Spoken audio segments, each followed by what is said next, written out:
Yeah. Some things are probably off the table at the moment, but I think that in your explanation, the key word is at the moment. I think the frontiers are about to change. Not all of it is already public knowledge, but some things are. And clearly, we are talking here a different language than the medical fraternity used to speak 20 or 30 years ago. So one generation has changed not only the language, but also the expectation, the ambition. So for the time being, certain things are not being discussed because they're considered impossible. But I think that the search, the motivation for investing in these exploits is a different vision altogether.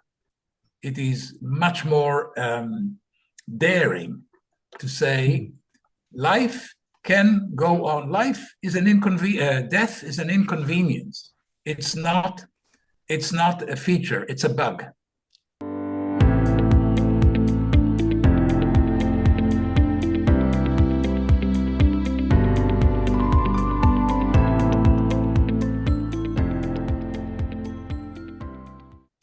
Hello, Dr. Dror. You are a previous professor at the Erasmus University in Rotterdam, where you taught health economics. And you are also the author of the book, Investors in Longevity. So welcome to Modern Healthspan, and thank you so much for joining us today. Thank you very much for having me. It's a pleasure. Thank you, Dr. Dror. So, Dr. Dror, I think this book is very timely, as investment in longevity is just beginning to kind of take off, and we see much more of it coming in.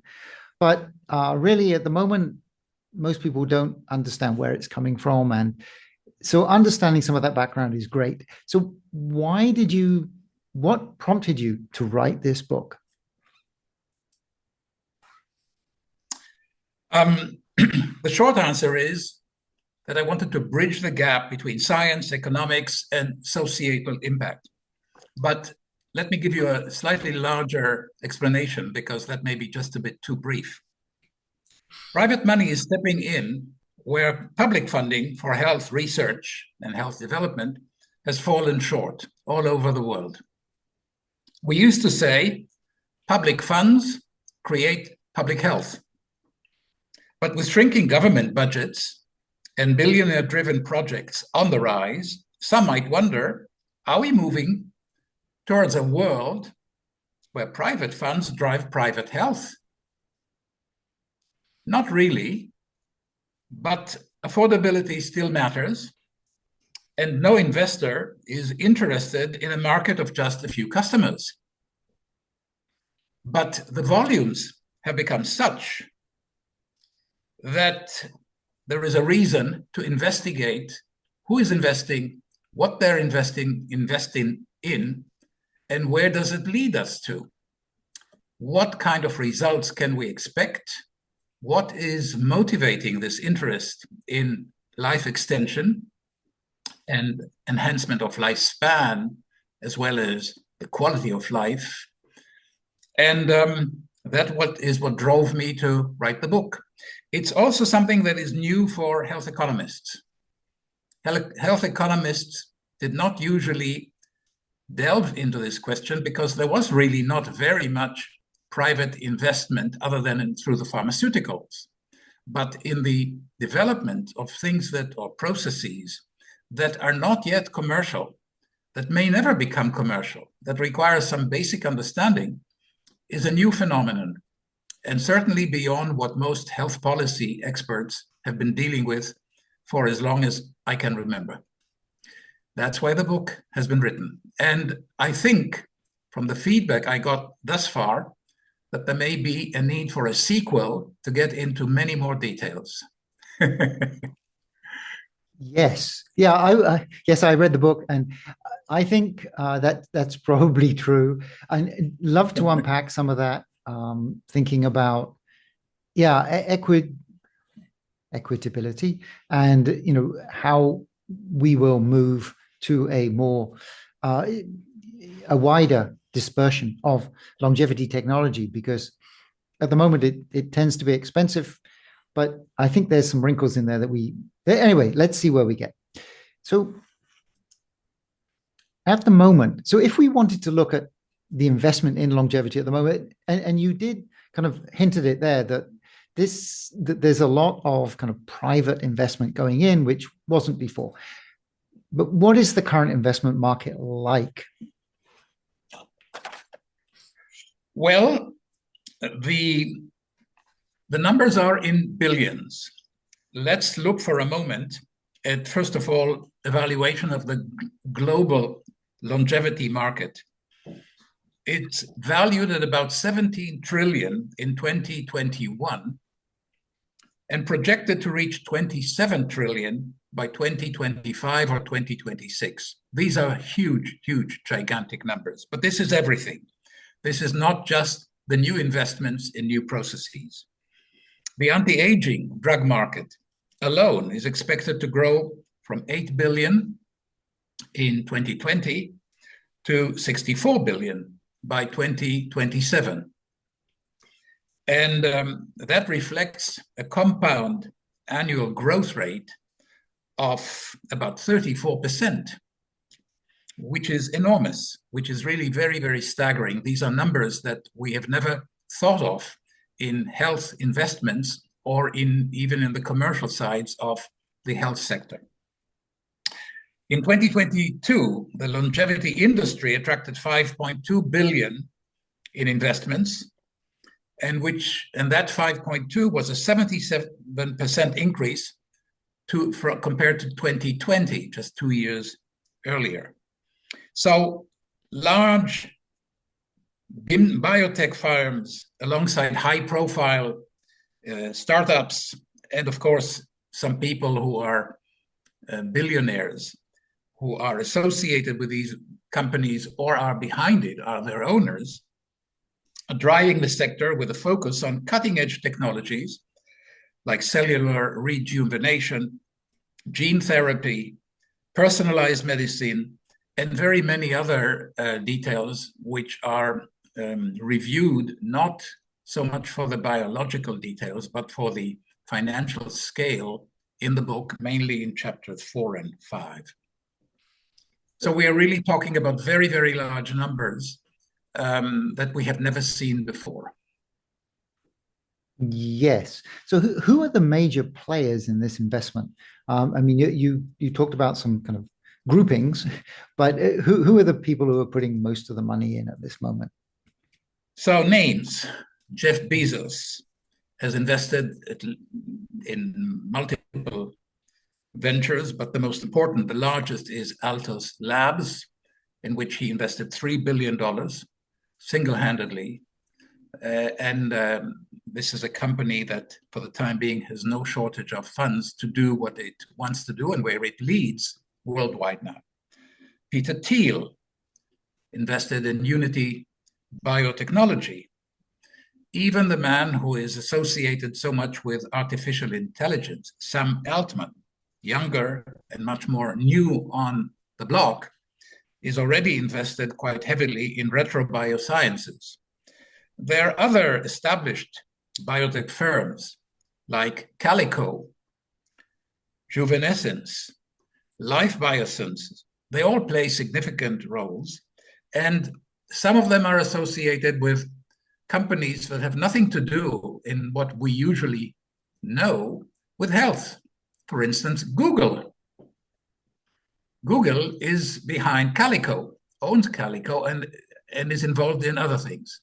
So yes, they are, of course, the global search engine and huge processes of all kinds of varied information.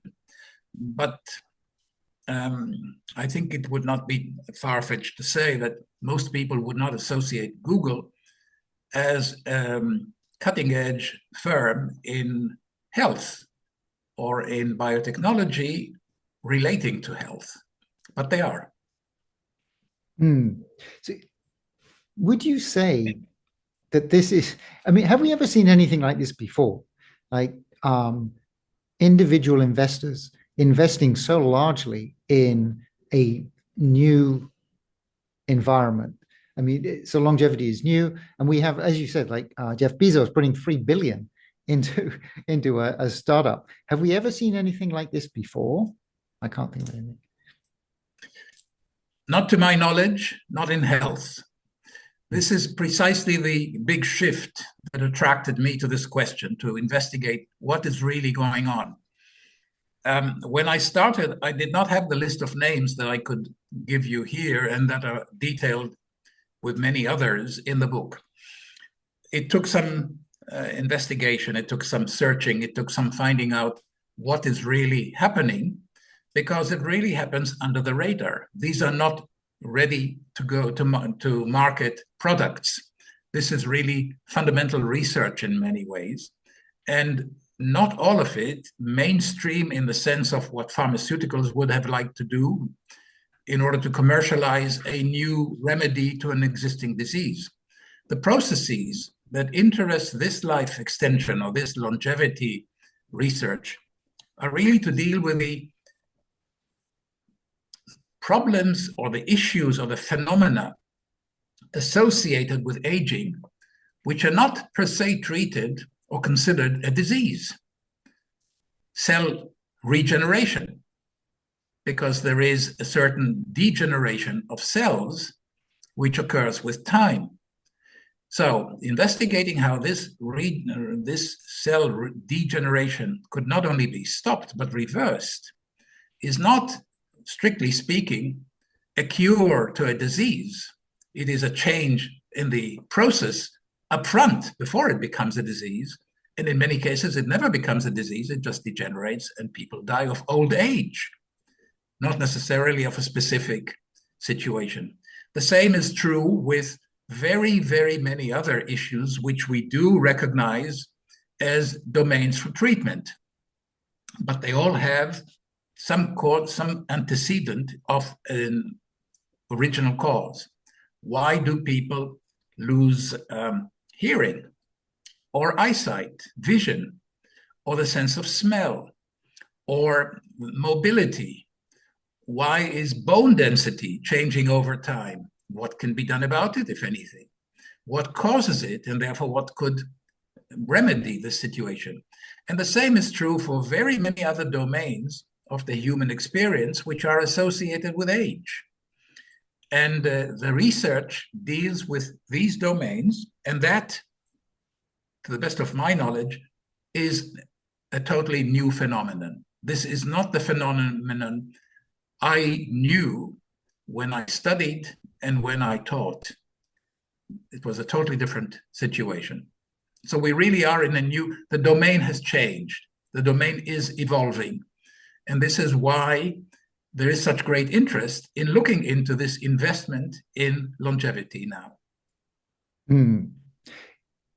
And you could certainly say that it's good that it's in, well, at least I would think that it is good that it's evolving, because the old method where you looked at a disease and you looked for some way of solving that disease, it does not seem, at least in the developed world, to be achieving its goal. I mean, we have more people being sick for longer. And so looking at aging seems to me to be a better way of doing it. Would you kind of agree with that? I think we need both. I think there are great strides in the curative care domain and in pharmaceutical support for curative care. 80 is really the previous 60. We get many more people living longer, and living longer, maybe not in a perfect condition, but at a relatively functional condition for longer. That is a fact. So life expectancy at birth and at any other time point has actually extended for many countries, and certainly many of the developed countries. The picture is a bit different in developing countries or in zones of conflict, where all these statistics obviously are skewed by other external elements that we can't control with medicine. We can't resolve a war, even if we have better medicines for the elderly. But so we do have very important strides also on the curative care. But there are also issues that the doctor will tell you, well, we don't really know how to deal with that. That is life. You're getting older. Face it, accept it. It's wonderful. And what we're seeing now is people saying, wait a minute, that is fatalistic. There has to be a way to understand the process and to maybe see to it that it does not take the trajectory which we have come to accept in a rather fatalistic way. In a way, you could say some people are going back to the stories of the Old Testament, where the oldest mentioned person lived 989 years, Methuselah. I don't know that we're aiming for 989 years, but 120 or even 150 might be the normal of a future that we can already foresee, at least conceptually. 90 is no longer as old as it used to be when I was very, very young. Yes, yeah, that is true. So kind of going back to funding for a second. So there are these big companies which have like a small number of funders. So if I'm just an ordinary biotech startup that has a longevity solution, is the funding is there a good funding market for that as well?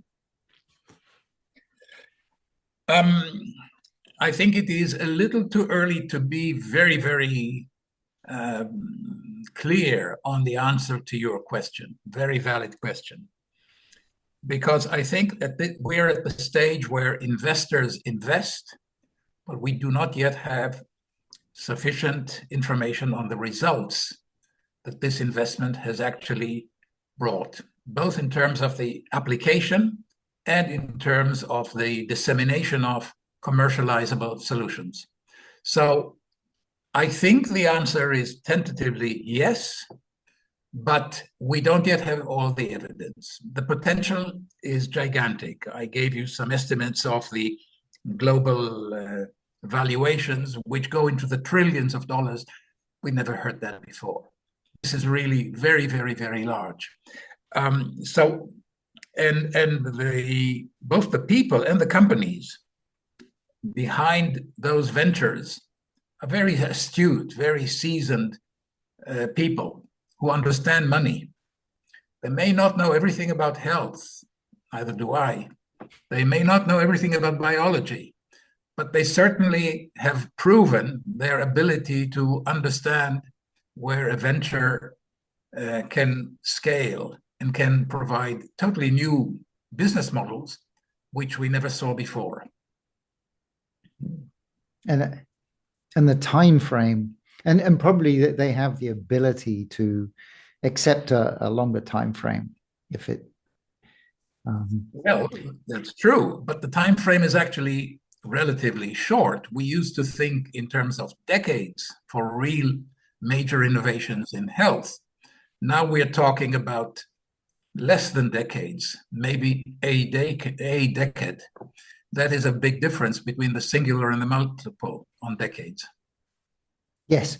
Yeah, I was kind of thinking in comparison to other, like if you invest in an AI startup, you would hope that within 6 months it would have a product.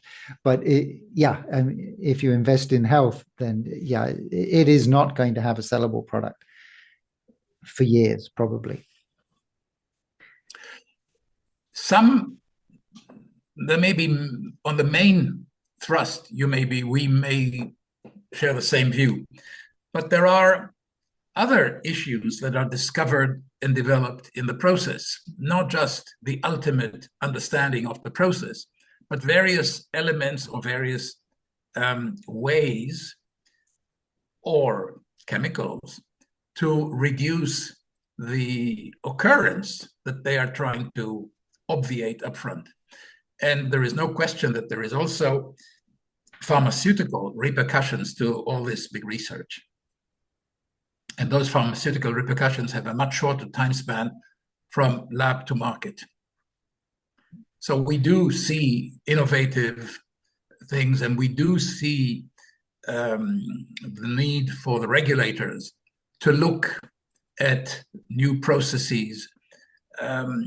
Alzheimer's, Parkinson's, not all the attempts to treat them have been successful, but there are very many more attempts and approaches and medications to do so than in years past. So clearly something else is also happening, even though it does not solve the question of, can we obviate this disease altogether, or this phenomenon or age-related phenomenon altogether?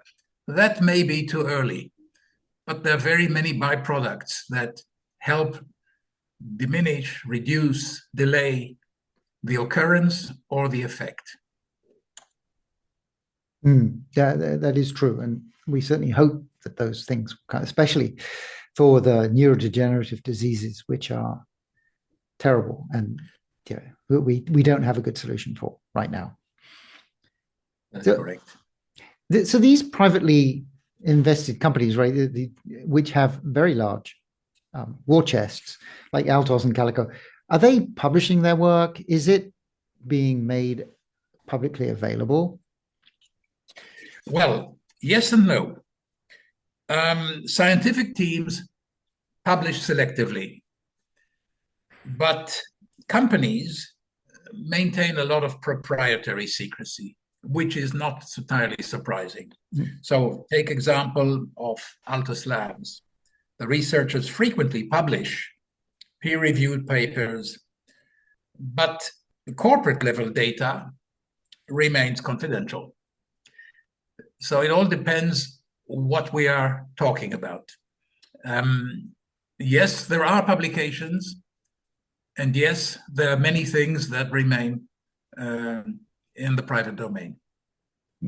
But yeah, you would kind of expect that. But so if we thought about, so we have moonshots, which I would call like cellular reprogramming is a moonshot, right? It may or may not work at some point in the future. And then incremental things that would maybe add a few years to life. How would you divide the investments at the moment between those two kind of different areas? So I think moonshots aim at reversing aging, whereas the incremental change targets specific health span improvements. So the objective, I think, needs to be identified differently. So what do we see in reality now? A company like Altus Labs aims for cellular rejuvenation. Incremental changes include age-related disease treatments, supplements, wearable tech, and such things. So these are two different approaches altogether to the research and to the investment. I'm probably not the best person to talk about the technicalities of the research itself because it is out of my domain of expertise. But in terms of the investment and the focus, we clearly have here both moonshots and the incremental change, whereas in the past we had much more incremental change and much fewer moonshots. So is there anywhere, but most of these companies appear to be privately funded. So for an individual investor, is there anywhere who wants to invest in longevity, is there anywhere that they could go? Yes, but it's not so easy. Those companies that have gone public can, of course, people could buy shares in those companies or invest in that way. But there are very many ventures and very many projects within those companies that are not available to the public. They do have venture capital inputs from other venture capitalists. So there may be one that is the lead person or the lead group approaching others. But to the best of my knowledge, this is not readily available to you and me. It might become, and it probably would, because this is how the nature of investments, when the companies become bigger, they usually go public. And the moment they're traded, of course, then there is a way for each and every person to invest, if they so wish, through the stock market. There are also IPOs. There are also in the venture capital circle that not everybody, of course, follows or is involved in. But in that circle also, there are all kinds of such pitches that occur from time to time. Yes, but definitely not. Yeah, not in my pay grade. So not in mine either. Yeah. But how would you assess a longevity company if you were looking at it for investment? That is a difficult question to deal with. I don't really have very good tools to assess companies dealing with research about which we don't yet know whether we can apply the usual tools of value attribution or other assessments. That we have such a big volume of investments that is really neither traded on the stock market, where certain valuations are a requirement to go public, nor necessarily available through the proprietary information that they accumulate, renders the answer to your question very, very difficult. I am sure they have value. I am sure this value will translate into more accessible tools. But giving you an evaluation at this stage beyond the amount of money invested would be very difficult. And I'm sure that they're valued today much more than just the number of dollars invested upfront. Yes. Okay, so changing tack a little bit. So we have these companies who are investing in longevity they're looking at. So what technologies are they what technologies are they looking at that we're aware of, that they're declaring, I guess? So the hallmarks are, of course, gene editing, sinolytics, cellular rejuvenation. These are the main things. There are a few other things. And as I said earlier, there are some who also specialize by certain categories of diseases. So if we wanted to follow in more detail specific issues related to locomotion, vision, other sensory capabilities, cognitive issues, each of these may have links to the ones I've mentioned. They all would have some links to gene editing, to sinolytics, not all, but some. Cellular rejuvenation can influence very many of those systems. But the specification of how each branches off has not been treated in this book. This is why when I said earlier there might be room for a sequel, this is precisely the kind of detail that initially I didn't go into. And I realized that maybe there is enough information to write a little more about that, even for people who are not necessarily specialists in the domain, as most of my readers would probably be, because it was written with the idea that you and I should be able to access the topic without having to first get a degree in biology, or for that matter, even in economics.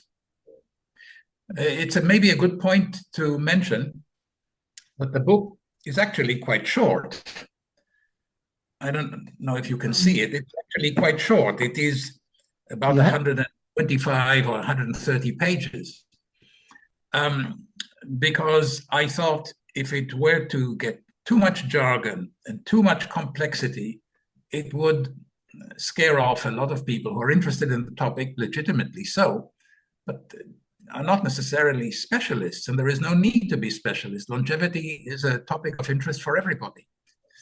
But for those who are more interested in the scientific background that gave rise to these pages, there are about 216 references at the end of the book.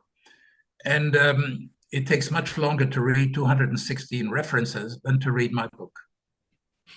Yes. Yeah. Yes, I'm sure. So actually, you could hold the book up. If you hold the book up in front of you, the camera should show it. Yeah, that's better. Yeah. Okay. Thank you. Yeah. Oh, and now, yeah. So do you see any changes in regulation that will promote longevity therapies? Because we kind of talked earlier about, pharma looking at particular diseases, and these new companies may be looking at the basics of aging, and that. But at the moment, regulation really focuses on the pharma thread. So do you see any changes to maybe broadening their scope? Well, they are evolving. The regulatory frameworks are evolving, but remain inconsistent globally. In some countries, particularly in the United States, and in some countries in Western Europe, approval of gene therapies is on the rise, on the agenda. A recent European Union regulation on advanced therapy suggests that we do have progress. But international harmonization is something that is yet to be witnessed. It's still very far. And of course, there are very, very many important countries that are nowhere near that level, including countries which definitely have a huge potential for investment and a huge potential for the application of solutions, such as China, which has both an aging issue and a very large population, and India, which has a younger population, but the largest in the world now. So there are more people who can afford better care, including private care, more billionaires in India than in Switzerland.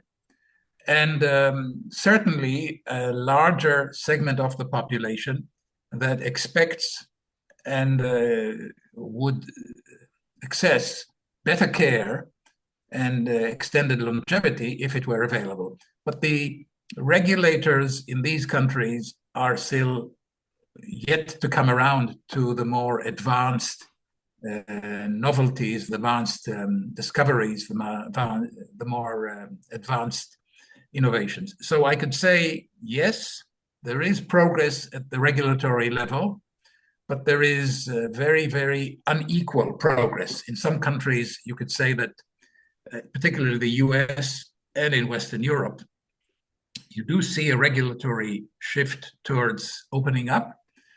I don't think in any country in Africa I could say the same.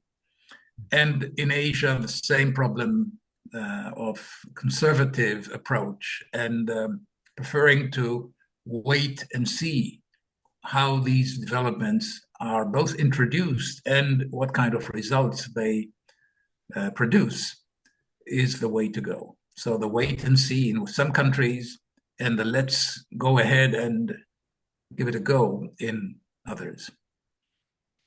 Interesting. But just given the timescales, waiting and seeing may not be the most fruitful, I would think. We agree. But what would you think is the bottleneck to moving forward? If there is, well, there's always going to be a bottleneck, right? I mean, otherwise it would already be done. I mean, it could be the funding, it could be regulation, it could be that we just don't have the scientific knowledge right now. But where would you see is the bottleneck? It's everything that you have just mentioned, plus one more thing. Regulators are usually conservative. Regulators are very concerned about ensuring that whatever they approve has gone through rigorous clinical trials and actually can deliver some value addition. That's not always easy, because whenever you want to start something new and everybody around you hears your wonderful idea, they're bound to ask you, so it's a great idea, but where has it been done before?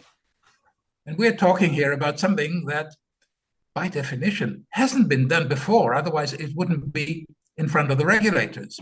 So this is the perennial conservative versus innovator, entrepreneur. The mindset is different, and the roles are also, admittedly, very different. So that takes time. And for as long as we have the structure that regulators regulate, and without them, things cannot go public, there is a time gap because of that.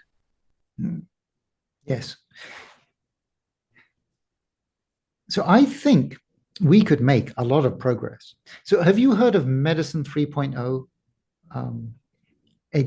Dr. Dror talks about it, but it's basically personalized, I guess, using what we already know, but in a personalized way. So, and gathering data on that. So you would think that we could do that now. Do you see anyone investing in that at the moment? We have personalized medicine already. This is not totally unknown or out of practice. But this is really the top end of medical practice. It costs more money, and it is very segmented. It is like the jewelry of healthcare. And like in jewelry, there are very many beautiful pieces of jewelry, but not all of them have the same value and the same degree of input, of valuable input.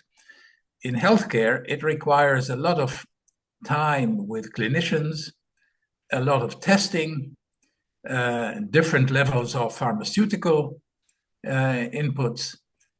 And these things tend to become very costly, certainly at the aggregate level. So personalized medicine is not totally unknown. And for those who can afford it, it is practiced more frequently and more abundantly. What we're really looking at is how can we reach large numbers, mainstream. We're not looking at medicine for billionaires or for a billionaire. We're looking for a phenomenon whereby billions of dollars of billionaires will make a difference to billions of people. And that is a process that requires more than just the innovation.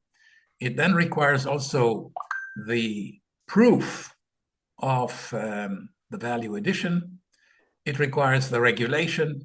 It requires the dissemination. It requires segmented pricing.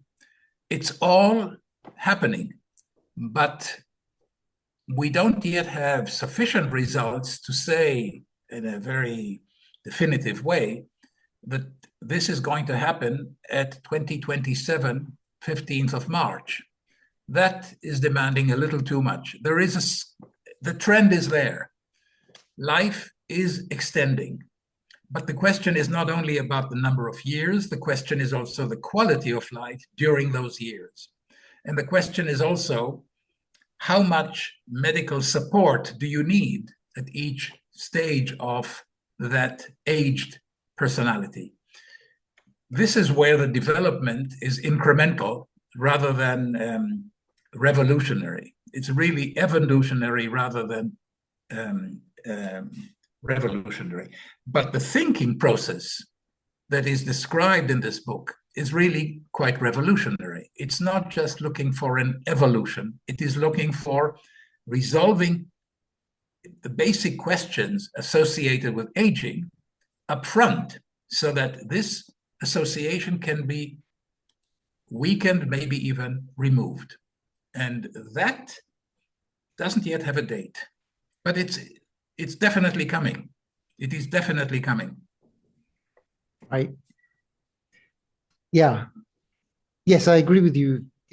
Going back to like personalized medicine does exist, and it is very expensive. It would be the process of automating that so that it is cheap enough for a wider audience, which, at the moment is not there, right? Unless you do it yourself. But Richard, there is another aspect to this.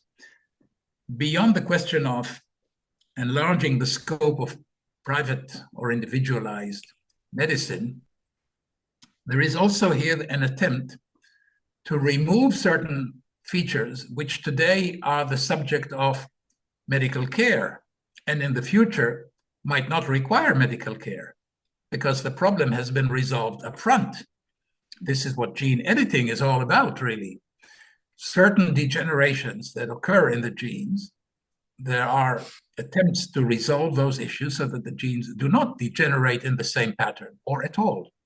Now, if that gene degeneration does not occur or takes much longer or occurs only on certain segments of the population with certain biological features, they don't need personalized care either. And that's what's at stake here. It's not just more care to more people with better results. It is also that life might be longer without requiring more and better care. Right. Yes. Yeah. And certainly you could do that with gene editing. Yeah. Okay. I'm just thinking, but it would get into the details. How do you actually deliver that? You can't edit the gene, the DNA for the next generation, right? I mean, that is generally considered not to be off the table at the moment. Some things are probably off the table at the moment, but I think that in your explanation, the key word is at the moment. I think the frontiers are about to change. Not all of it is already public knowledge, but some things are. And clearly, we are talking here a different language than the medical fraternity used to speak 20 or 30 years ago. So one generation has changed not only the language, but also the expectation, the ambition. So for the time being, certain things are not being discussed because they're considered impossible. But I think that the search, the motivation for investing in these exploits is a different vision altogether. It is much more daring to say life can go on. Life is an death is an inconvenience. It's not a feature, it's a bug. Right. And getting old is part of that bug. Yeah. Yeah. Yes. How would you define, so if we were thinking about radical life extension, right? Yeah, so actually it's a good point. We should define what that would mean. So like up to 150, would that be like, it's pretty radical.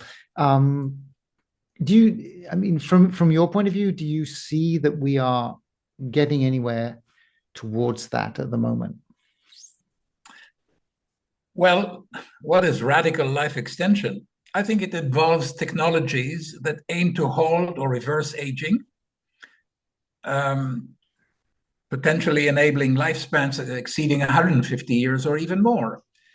I did not cover that degree I didn't give a number in the book because I thought that was a bit too audacious for the stage where I could trace the investments and see where that would lead to. But there are certain names associated with what some people call radical life extension that claim that 150 is is achievable in our for living people. And one of the leading researchers in the domain of longevity is quoted as having said that the first person who will live 1,000 years is certainly already alive. Yeah. So to me, that seems a little out of my scope, but 150 is much closer to the scope, even though right now it's beyond what we have witnessed, even with the most extreme outliers, which went to about 122 years, and not at the best shape in the last 20 of that. So I think right now, radical life extension relates to extending human life significantly beyond current biological limits. And whether significantly means 10, 20, or 50 is a detail, is not the definition of radical here. Yeah. Yes. So one of the things you address in the book is the benefits we would see from extending health span. I mean, not necessarily, I mean, longevity by itself doesn't actually help. In fact, just longevity makes things worse. But extending health span would have amazing benefits for society. Now, first of all, can we quantify what those are? I think there are some things we can quantify, others maybe not. Let's think for a moment of more people working longer. If people are in perfect shape to continue being economically active and socially active for another 20 or 30 years, this changes everything. Right now, there are demographers all over the world telling us about the decline of countries because of demography. Mm-hmm. Those projections about the decline of major economies relate to China, relate to Japan, relate to Germany, Italy, France, very many other countries. And it's even used in the context of politics to justify or refute the need for immigration to compensate for low birth rates and replacement rates which are insufficient. Now imagine that people who are economically active today until the late 60s, early 70s would be economically active for another 10, 15, or 20 years. This is a huge, huge change in understanding the demographics as we comprehend those things today.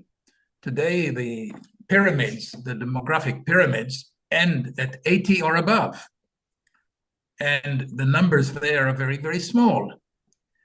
When the bulk really looks at age groups up to 30.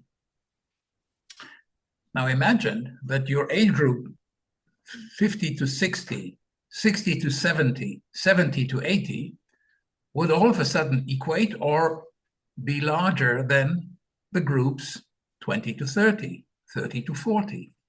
You've got a huge impact on society, on economics, on productivity, because the knowledge that people acquire during a lifetime that is available to them at age 50, 60, does not equate the knowledge of somebody entering the market, the labor market, and for the first 10 years having to learn how to do their job, how to be really effective and efficient. So those differences are very, very big. The other very big difference that we can expect is in the healthcare market. Some experts estimate that about close to half of the expenditure on healthcare that is required occurs in the last 2 to 3 years of life. Now, if that changes, because those last 2 to 3 years of life are spread not over, let's say, 80 or 82, but over 90, 100, or 110, or 120. All the paradigm has changed. All the difference in the distribution of costs is changing. The third element is, if certain features associated with aging are no longer remedied in a way that they do not require medicines or other treatments, the issue is there not only that people live longer, but in fact that they might need less care. And that also has very big ramifications, because let's not forget, the health industry is the largest industry. It's larger than telecommunications, it's larger than steel, it's larger than any other industry, and everybody needs it, because everybody wants to live longer and better. Interesting. I hadn't thought about it that way. Like in general, you always think like cutting healthcare costs is good, like less people being ill. But of course, cutting healthcare costs means, at least to some degree, a direct reduction in overall economic work, right? So, but I still think it's a good thing.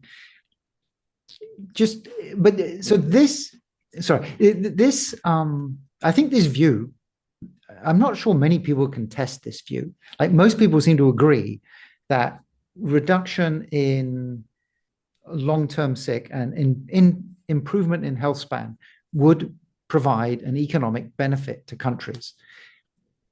Do we see governments understanding this and starting to put policies in place that would move forward the extension of health span?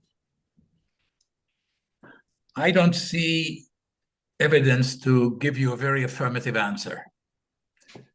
I do not want to sound pessimistic or negative. If you were to look at the age of certain leaders, you might think that they would be very open to this idea.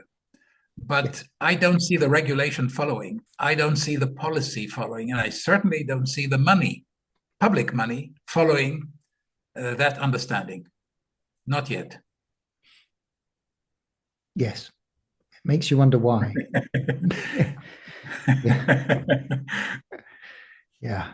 So we did, we talked about population, and I mean, just overall, if we increase the number, if people live longer, I'm not sure how it would change the overall curve of human population, because human population is meant to peak in like 2040 or something and then start going down. So even if we live longer, I assume maybe it will delay the peak, but we're still going to get to the same point. Well, it does make a difference if we get to it when people are in their 50s, or when people are in their 80s, or when people are in their 110. That is definitely not the same thing, at least not in terms of our current understanding of public finances and the availability of healthcare facilities, of even housing facilities for the elderly. Not everybody can continue to live at home. So at a certain age, people require more support, more care, different physical facilities. So that all makes a difference. Yes. Yeah, it will make, yes, I can see that it will make a big difference. So one last thing to think about, some ethics. So you do talk about ethics. So you look at this in the book, and it's Chapter 8. Chapter 8. And it's one of the things, so we definitely want to have this, any longevity intervention should be available to as many people as possible, not just to rich people. And certainly, a number of the people we talk to are specific in saying, I want to create something that is available everywhere, right? This solution. But initially, that's just not going to be feasible.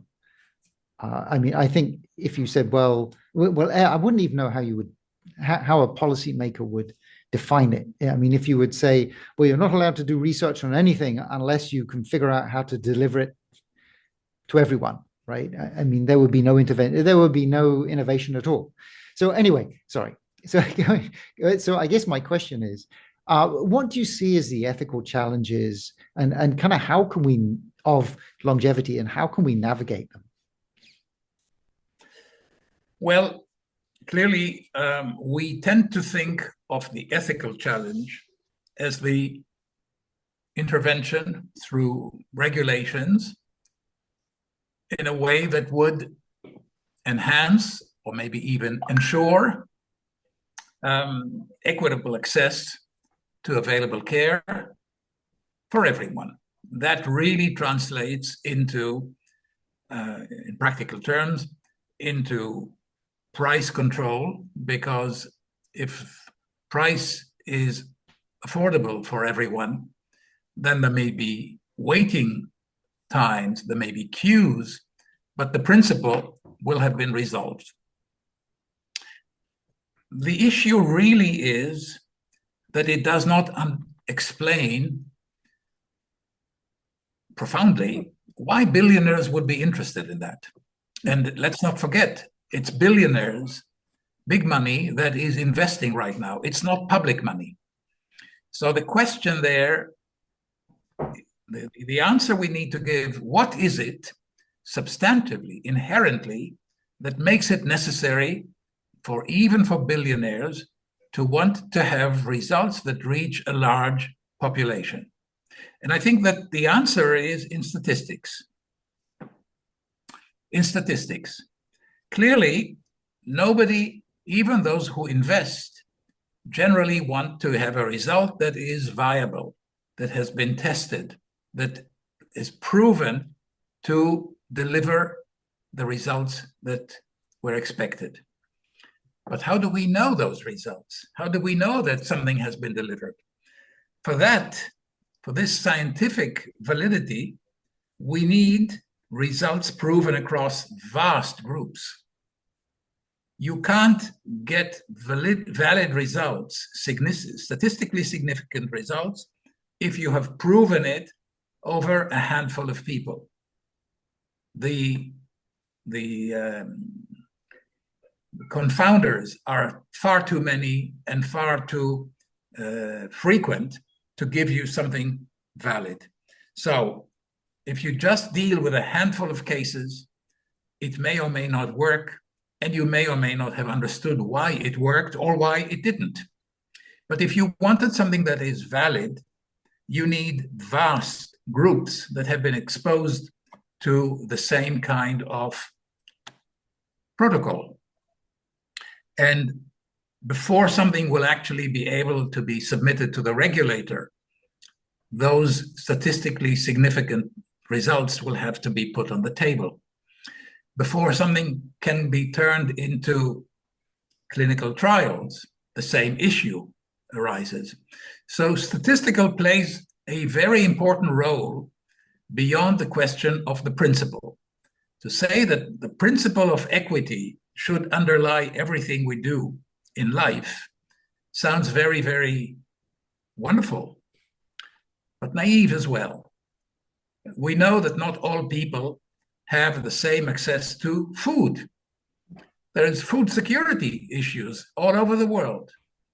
And not only the quantity, but also the quality and the balance between what people eat, how they eat, when they eat.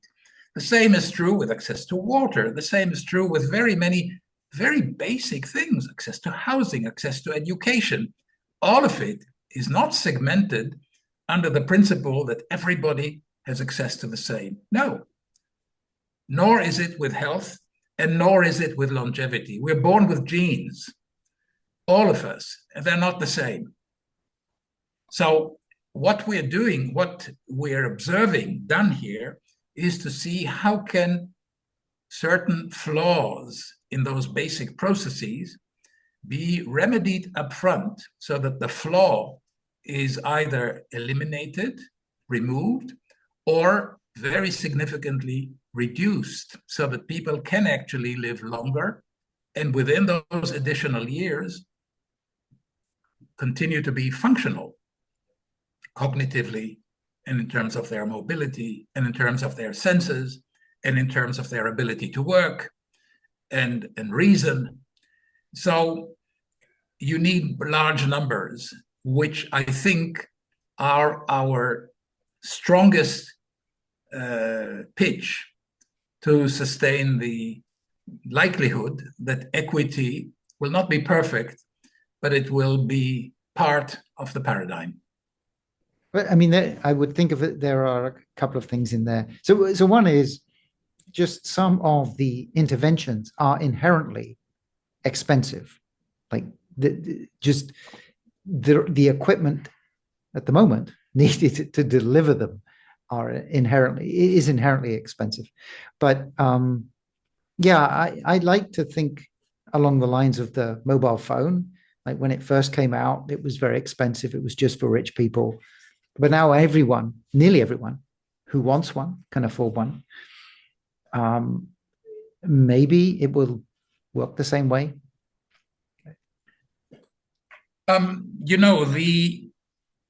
The concerns about accessibility and fairness are also in part cultural. Not all societies view the notions of fairness as we view it in the West in the same way. And I would say that the book highlights the potential risk that longevity innovations would widen health disparities unless policies ensure equitable access. But that also entails collaboration between governments and private enterprises, which is a relationship which is not always very easy and is not always based on principles only of equity, fairness, accessibility. Yes, I would agree. I think we should leave that topic there because it is a giant rabbit hole, and there is, yeah. I mean, as you say, there are inequalities in everything already, and so it's not an easily solvable problem. It's beyond the topic of the book, so maybe ethicists, bioethicists, will have to write their own book once we've got results on the investments in longevity that bring those to bear in a way that we can address more differently than today. Yeah. But I think this is still music of the future. Investment in longevity is music of the present. It's no longer music of the future. And that, I think, is very, very good news, even if we don't have all the answers regarding the results of those investments. Yes, yeah, I think it's really good news. I'm looking forward to movement forward. Scientific advances in longevity. I really hope, and I do think that, like, just improving healthspan would save so much human suffering, and a lot of it, I think, is unnecessary. That and we can really make a difference there. So can you hold up the book again? Sorry, I don't have a physical copy. Okay, this is Investors in Longevity. Capital and the Future of Extending Life. And the Future of Extending Life. And anyone who is interested can find that book in Amazon everywhere in the world. And all they need to look for is my name, David Mark Dror, D-R-O-R, Investors in Longevity, and I'm sure they will find it. Those who would like to read a few segments can do so on the Amazon website. Those who would like to read some reviews of readers who have actually purchased the book will see those reviews. For the time being, I was very fortunate to have relatively interesting and erudite responses. And I look forward to reading very many more reviews. And I'm delighted that we've had this conversation. I enjoyed it very much, Richard. Thank you so much indeed. Thank you, Dr. Dror. It was great talking to you. It was great reading the book. Thank you so much. Thank you.